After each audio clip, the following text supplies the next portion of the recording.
Good morning, Buffaloes Nation. Welcome into the 27th episode here in season 3 of the Buffaloes podcast. I'm your host, Graham Forsyth. Going to be joined by Gordy Tummelson today. It's been another crazy week here.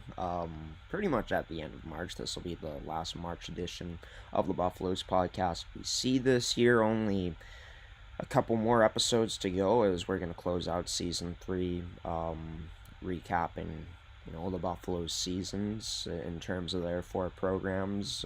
Me and Gordy in today's episode, we fully break down the U17 Prep Buffaloes stint in the Western Championships this year, as unfortunately for them, they fell one game short of making it back to a second straight final to defend their championship. But still a pretty great showing from Pilot Mound's U17 Prep Buffalo. Should be very proud of themselves. And yeah, me and Gordy get into that. We also get into um, an alumni and Carson Carls being ranked pretty high up on Craig Button's top 10 draft prospects list, his most updated version. We also talk about Cole Landerville getting his shot with the Edmonton Oil Kings, as he's been called up to play for them near the end of the WHL season. And we also touch on recruiting a bit in this episode here in the 27th episode of season 3 of the Buffaloes podcast. Gordy Tummelson joins the show next. Gordy Tummelson joining this edition of the Buffaloes podcast. Gordy, we start off with, well, the last team to finish their postseason this year in Pilot Mound in the U17 Prep Buffaloes, where unfortunately just fell a game short of making it back to the finals. A hard battle fought with the Notre Dame Hounds. They started off in true U17 Prep Buffaloes fashion, Gordy, with a loss, but came away with 2 straight wins to set up that semifinals matchup. Lots to be proud of, I think, from Rick McConnell and this coaching staff with this year's group. Once again, your thoughts on how things went down? Well, as far as the game went, I mean, you go into overtime against arch rival Notre Dame, and those two teams literally, I think they probably played 10 times this year against one another. Yeah. And at least, and I think they split all year long. So it didn't surprise me that the score was what it was. And veteran third-year goalie Yuki Kido could not hold the fort this year. He won the championship last year in that Tier 2 division, but was unable to put a stopper on it. The day before, Gavin Hildebrand made 40 plus saves, I think, or 45 plus saves in a 5-2 win over Pacific Coast, which we don't normally win those games. Our goalies are pretty good, but typically we seem to lose those suckers. But here we are. We won that one and got into the final or semifinal, and was looking forward to seeing our team in the final again, but we didn't get there. So, but a hard fought battle, obviously overtime, and the kids are at full value for their effort. And it just proves how tough it is to consistently beat a team, right? Because you'd said they split against Notre Dame. That wasn't the case, actually. Pilot Mountain went, I believe, 3-0 against them this year, just by how the website looks. So, yeah, a close, hard-fought game against a very close rival. But, I mean, talking about how this team was able to respond and bounce back at big-time goaltending after drop in that first game, once again, speaks a lot about this group in particular, about, once again, that resiliency, that bounce back factor. Well, we talk about this every week about the Pilot Mountain kids. They literally come from all over the world.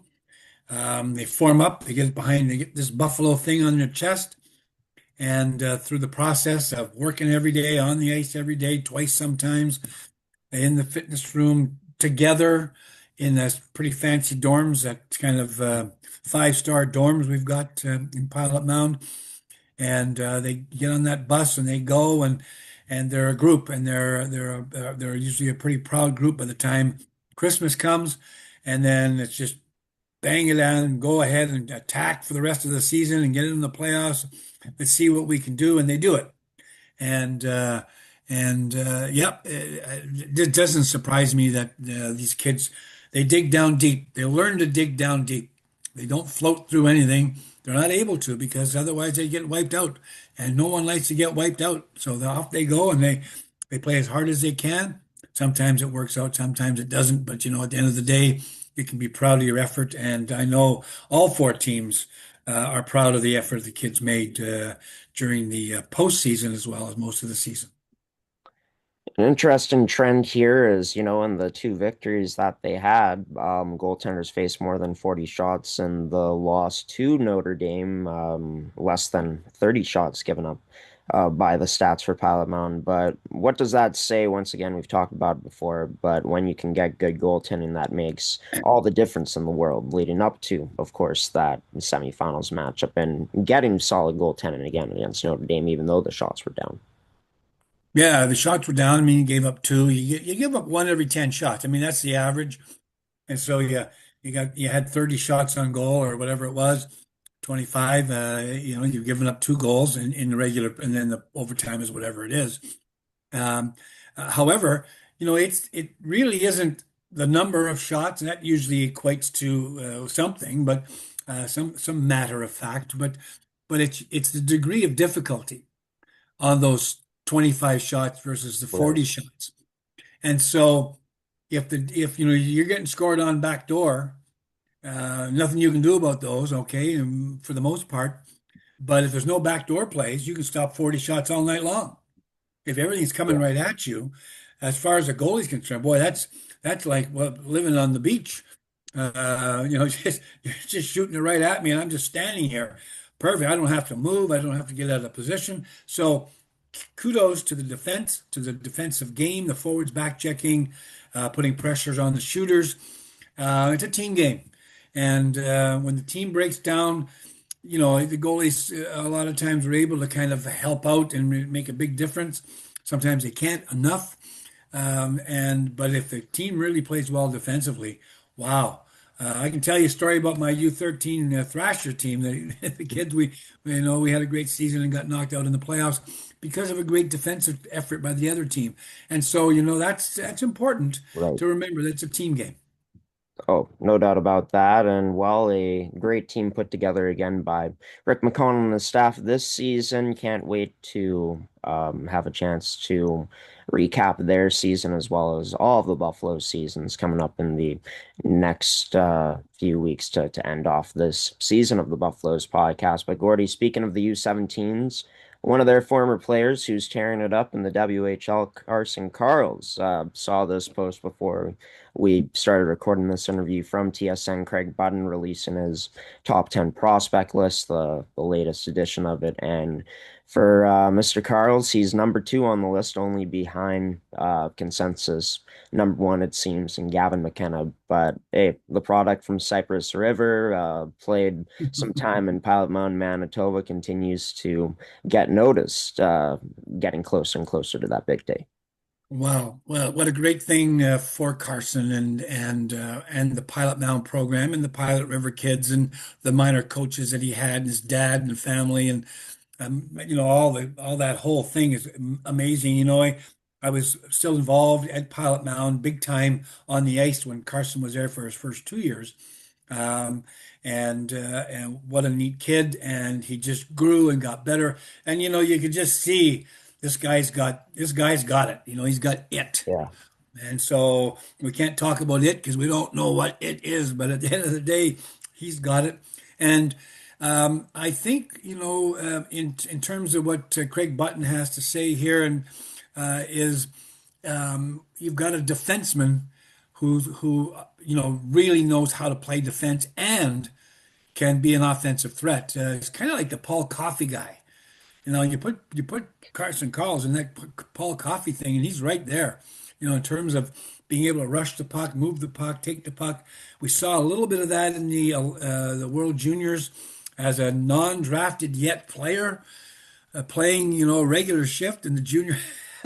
Amazing, and Yeah. and a lot of that goes to 3 years in Pilot Mountain. I can't say enough about what goes on there, and so I won't go on and on about that. But for anybody who's considering it, and the finances work out, boy oh boy, you cannot go wrong if your player has some hockey IQ and can do a little bit of skating. The rest of it's pretty easy, and they get a tremendous opportunity to be Carson Carls again.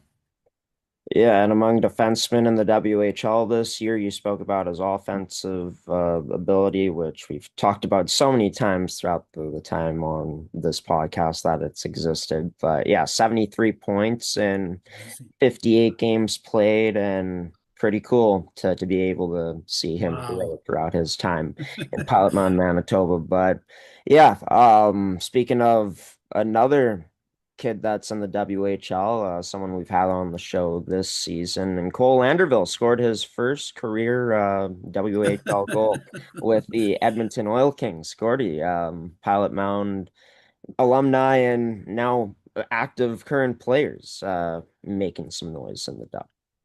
Yeah, here we are. I was just going to mention Cole. I thought you would too. We haven't talked about this before, but yeah, Cole, and he got a goal. Here's a little guy. I mean, he's not he's not a big kid, but he skates like a wizard. He's got great hockey sense. I mean, that's the whole deal, right? It's a hockey sense. You put it in there with lots of good coaching, a lot of ice time. The kids learn. They learn on their own. I mean, they do learn on their own. You're your own person. You get it. You get it again. We got another guy, and so the kids who are close to it, that are close to being good, boy, that pushes them over the top. Moving him, I wasn't in agreement with Cole going to U18. I thought, well, if he gets crunched once and gets a broken collarbone or leg, or because those big guys, but here he had a great season, and look at that, he's in the Western Hockey League, scoring a goal there too. What a future this guy's got! Who knows what's going to happen to him next year? Whether it's one of the Junior A programs or possibly even in the dub. The dub would be a surprise, but certainly not a Junior A team. And so we look forward to seeing Cole somewhere, either back in our U18 program or in a Junior A here in Manitoba somewhere. I'm guessing, but. The word's not out on that yet, but what a wonderful thing. So, folks, if you're interested in getting better, Pilot Mound's a place to be. And for Cole, I mean, if he's able to stay healthy and continue to grow in his skill set, he's got the hockey IQ, right? And the players that got that, I feel like last the longest in this game and have the most long-term impact. So, yeah, Cole Anderville, what a stint it's been at Pilot Mound, and now scoring his first career WHL goal. Pretty unreal, a special moment for Mr. Landerville. But as for a program he used to play for, Carson used to play for, U15 prep evaluation camp starting right away, Gordy. Talk about it. We've talked about it before, but is there anything different to expect this year, or is it business as usual? I think it's pretty much business as usual. I think we've got a pretty good group of kids coming in.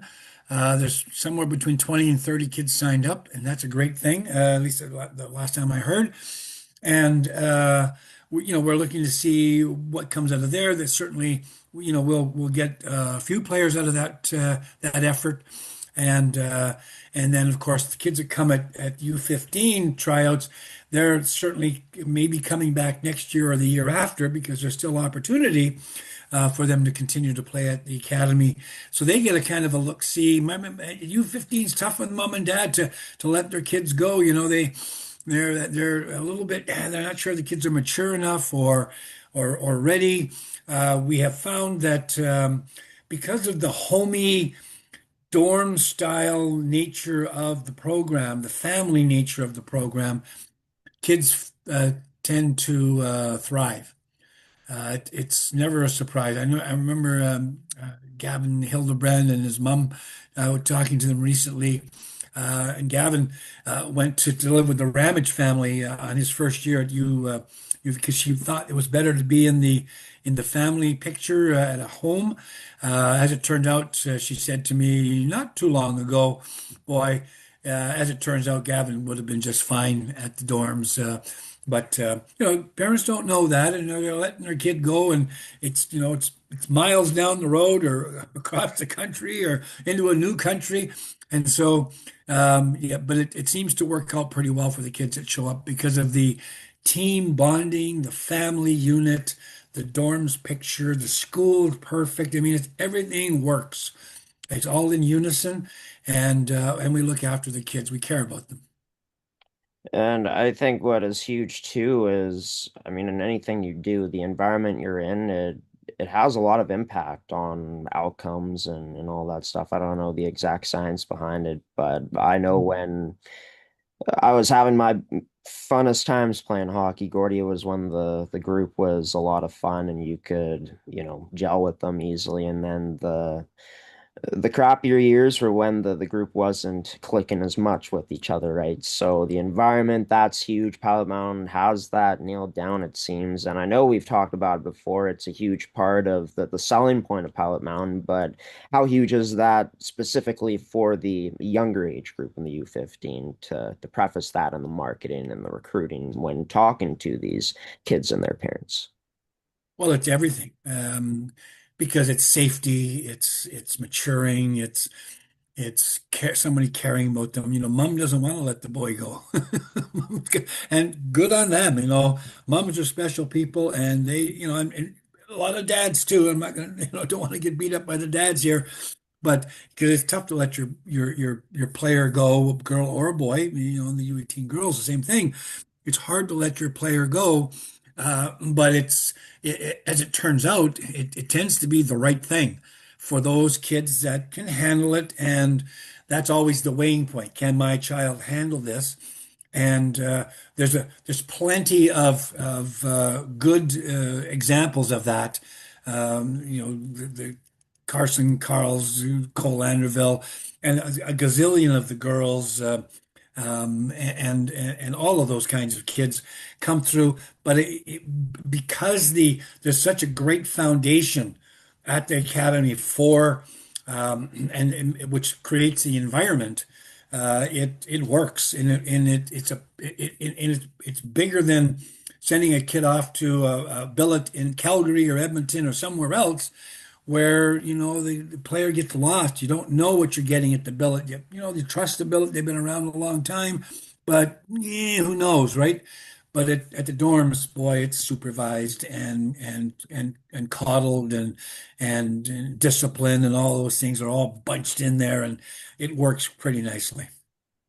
And it's a U15 program, Gordy, that continues to make noise in the Western Championships. I mean, two straight finals appearances. They've been able to Yep. bring in notable names throughout the past number of years. Don't know why I said numbers in plural, but yeah. I think this U15 prep program, it's only up from here. As for all the rest of the teams in the academy, it seems the way things have been progressing. Anything else that we haven't touched on yet that you want to let our viewers know? Well, yeah, I think the girls program is also on the ice. They have their evaluations as well, and I'm going to show a couple things here. The Game On magazine is all about her. It's all about girls in hockey. And if I'm going to get to plug my this one here. There's a great picture of our girls team celebrating a goal, etc., etc. And I won't turn the page because there's an ugly old podcast guy on there talking about what we just talked about, recruitment and all that stuff. But Game On magazine just came out. So you can find it in all the rinks. I understand that they had a whole whack of them, extra ones, at the women's PWHL game the other day. Hundreds of these books were sold for lots and lots of dollars, going to charity, etc. Good on Game On magazine, good on women's hockey, girls hockey, and so pick one up at one of the local rinks because they're there for the short time because they'll be gone pretty quick. Well, there you go. Game On Magazine does some great work, and yeah, shout out to them for covering this scene at a high level, and shout out to this guy, Gordy Tomlinson, for coming on the podcast each week and talking about, yeah, all things Pilot Mound Hockey Academy Buffaloes. We'll talk more about the U18 female preps and the rest of the teams in the academy, marketing, all that good stuff next week, Gordy. Until then, you take care. Thanks, Graham. Always good to be here. Great to hear from Gordy Tummelson, of course, owner of Goaltenders and Pilot Mountain Hockey Academy, marketing slash recruitment. I guess head of recruitment and marketing would be a better term for Gordy. Used to be a full-time goalie coach down in Pilot Mountain, but now I feel like he just more so advises these great goaltenders that Pilot Mound has and continue to have this season. Congratulations, by the way, once again to the U17 Prep Buffaloes on another great run in the postseason, even though this group fell short this year. A lot to be proud of for Rick McConnell in this group this season. Gordy had just shown the Buffalo section of the newest Game On magazine, and yeah, Nicole Collins featured on the front of the articles or on the front page, I guess, and yeah, recognized with so many great faces, just individuals in the female hockey scene here in the province, notably Ashley Van Aglen, who has been coaching with the Winnipeg Avros ever since things have began for that team. But as for Nicole Collins of Pilot Mountain Hockey Academy, what she's been able to do since coming into the academy is nothing short of impressive. Has really been helping build Pilot Mound up to where they are today, where they've been more recognized than ever. So congratulations to the head of Pilot Mound, Nicole Collins, for being recognized in the past edition of Game On magazine. Be sure to grab it if you can find it in your nearest arena. As for Pilot Mound Hockey Academy, they also put out this message as it's a season closing type of message, and they're thanking all of their players and everyone involved in the journey. Yeah, what a season it was for Pilot Mound Hockey Academy. All teams making noise in the postseason this year, even though no championships to show for it. Still another year where it's a statement made by Pilot Mound, letting the hockey world know that they're very much here and have arrived. Shout out again to Cole Landerville, who got called up to play for the Edmonton Oil Kings. He also scored his first career goal during his time so far with Edmonton. And yeah, I know for Cole, talking with him, his big goal is to play full-time in the WHL next season. And yeah, what better way to, make a name for yourself than putting up production early, right? When they call you up, being a difference maker right off the bat. So congratulations to Cole on that, being able to be called up and recognized by the team that drafted him, the Edmonton Oil Kings. This camp for Pilot Mountain Hockey Academy coming to an end today. The big day was yesterday, but yeah, it's the start of the evaluation camps, U15 prep edition. Yeah, I'm sure it's been a lot of fun down at Pilot Mountain this weekend for all the kids that have gone. I'm hoping that there's some really good names that Pilot Mountain can bring in next year to, of course, supply that U15 group with even more talent once again. And yeah, we'll be interested to see how things went when I talk to Gordy coming up in next week's edition of the Buffaloes podcast. But yeah, evaluation camps are going to continue to roll along at this point, since the season has officially come to an end in terms of CSSHL play. I'm going to throw it to a commercial break. I got one more bit of news to go over, and then we're going to end off this edition of the Buffaloes podcast on gshow Productions and gshow.ca. We'll hit you with the Can Central Sports Cards and Memorabilia commercial and be right back. Can Central Sports Cards and Memorabilia offers the widest selection of sports cards and signed memorabilia in the city.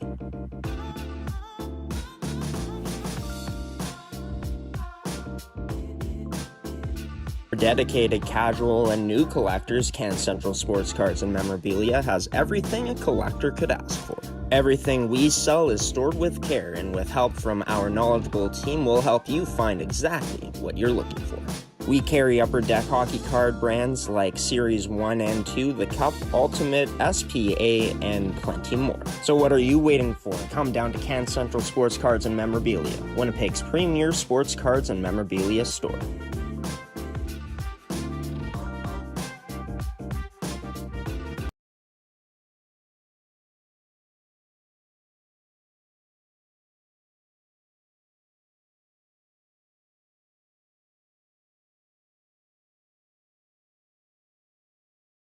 Welcome back to the Buffaloes podcast. Great to be joined by Gordy Tummelson, as we have been all season long here on the show. I feel like that's something I keep repeating, but hey, a good thing to repeat is Gordy is, well, my favorite guest, of course.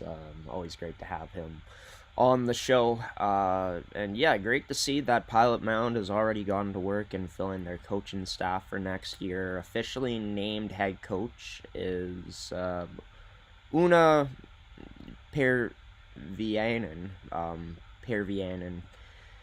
I'll try that again. Una Parvianen, new head coach of Pilot Mound Hockey Academy. Can't wait to get the actual pronunciations of these names from the two newest coaches for the female U18 prep program. But yeah, she's coached in Europe, more specifically Finland, and yeah, Pilot Mound bringing over a European-based head coach to coach their next generation of female U18 prep Buffaloes, which, of course, what I mean by that is next season and beyond. So congratulations to Una on being named the newest head coach of Pilot Mound Hockey Academy. Can't wait to have a discussion with her when the time comes about, next season, why she took the job in Pilot Mound, all that good stuff.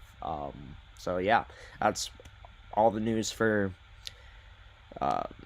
this week's edition of the Buffaloes podcast. We'll be back, of course, next week to bring you more news from around the academy, another interview with Gordy Tummelson, and then, well, we'll see what else comes out in next episode. Maybe we can get some more guests, not only Gordy, on next week's show. But thank you to you for tuning in to another edition of the Buffaloes podcast. Your support today, as well as all the other times this year, has meant so much to us. If you're new here to watching the Buffaloes podcast, consider subscribing and turn on our notifications so you don't miss any future uploads of this podcast and all of our other content on the network. If you're looking for something to watch on this Sunday afternoon, today, Kyle Bielman and his River East Royal Knights, congratulations to them. They've made it into the semifinals, aka the Final Four. Now they take on the top seeded Transcone Railer Express in the MMJHL. Yeah, what a first round it was for Kyle Bielman's River East Royal Knights. It's their first appearance into the semifinals since 2014-15, that season then. So yeah, it's been quite a while, and it's great to see a Buffalo thriving firsthand this year. A former Buffalo, that is, and Kyle Bielman, one of Gordy Tummelson's favorites as well. So be sure to check it out. It's available on our Uscreen service. We also got the URL in our description of this episode, where it'll take you to our Uscreen service. But as in terms of Pilot Mound Hockey Academy for the Buffaloes podcast, until episode 28 here in season 3, Buffaloes fans, I've been your host, Graham, the G Show Forsyth. Peacing out and waving so long, everybody. Until we meet again, we'll see you then. Tyson Unroe is going to leave us off with the March of the Buffaloes theme, as the Juno Award winner always does. Take care, everybody.